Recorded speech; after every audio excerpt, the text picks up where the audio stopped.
7:43. We're back with today's real estate, the best and worst home improvements. Sprucing up your house can lead to a payday when it's time to sell, but when is an upgrade a worthy investment? When is it a waste of money?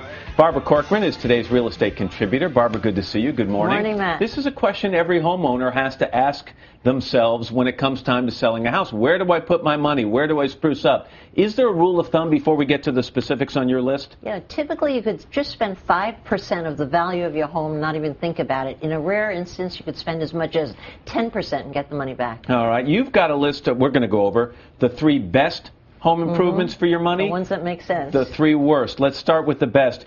The first thing a prospective buyer sees when they get to your house is the front door. You say replace it. Of course, it's inexpensive to replace. It costs roughly $1,100, $1,200. You'll get more than that money back.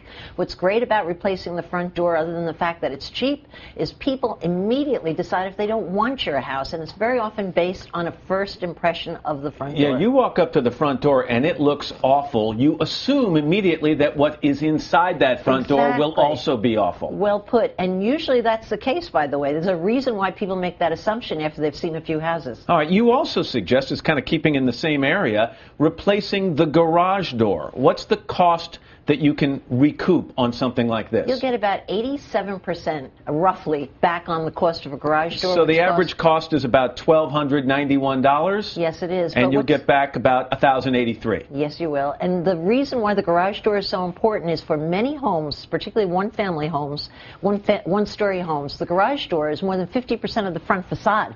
So you really can't afford to overlook it. All right. And finally, in terms of the good suggestions for home improvements, you like adding a deck. And that one surprised me a little bit. Why is that so important? Because if you look at a house today without an outdoor wood deck, it looks as though something is missing. Buyers love decks. They love using them. They even love daydreaming about the summertime in the middle of the winter. It's a visual extension of the inside space. But you need to do it well, because if you don't plan it right and bring in someone who knows what they're doing, it can look like the deck just fell from outer space and landed next to your house. It's so true. We've seen so many bad decks, but a typical deck today is roughly 10 by 30. The cost of that deck is only $10,000, and you'll get $7,000 back. All right, let's go to the worst ideas when it comes to home improvement in terms of getting bang for your buck. You say that a home office remodel is a bad idea. Why? It's a bad idea and often thought about by the man of the house, I must say, so the woman should really weigh in on this.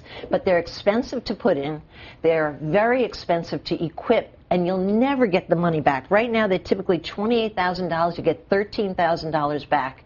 And if I might add one other thing, you lose a bedroom, which is a terrible idea when it comes to selling a house. Buyers shop by bedrooms. Okay, next home improvement you say to stay away from is adding a sunroom.